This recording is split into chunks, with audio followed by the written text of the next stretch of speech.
Você foi fantástico. No melhor estilo Sundance. Ui, ui, ui.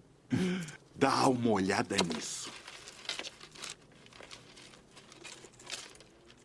Um banco. Um banco grande. Arco Towers em Long Beach. Moleza. Hã? Não me interessa. Mas como é que não interessa? Esse lugar tá falando com a gente. Gus, Bruno, me levem, me espremam até a última gota. Depois me virem do avesso e sacudam até que meu último centavo caia aos seus pés. Fala baixo, Bruno. O quê? Vai acabar acordando a Johnny. Tá bom, tá bom. Não vai, não. Mas que droga! Eu devia estar numa entrevista de trabalho há 1 hora. Até mais tarde, hein?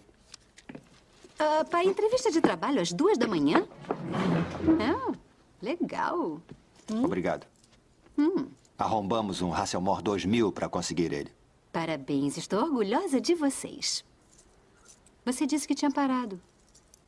Paramos, mas Fomos pressionados a isso. pelas circunstâncias, sabe? Uma incrível oportunidade econômica versus o potencial mínimo num mercado de trabalho em crise. É verdade. Eu tô com dificuldade de acreditar nisso. Que parte? Todas.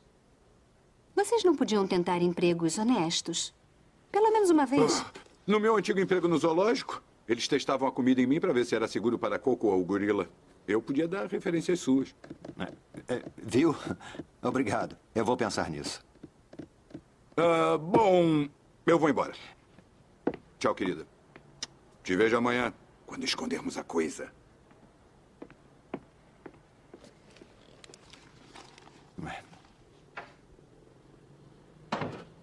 Tá com raiva de mim?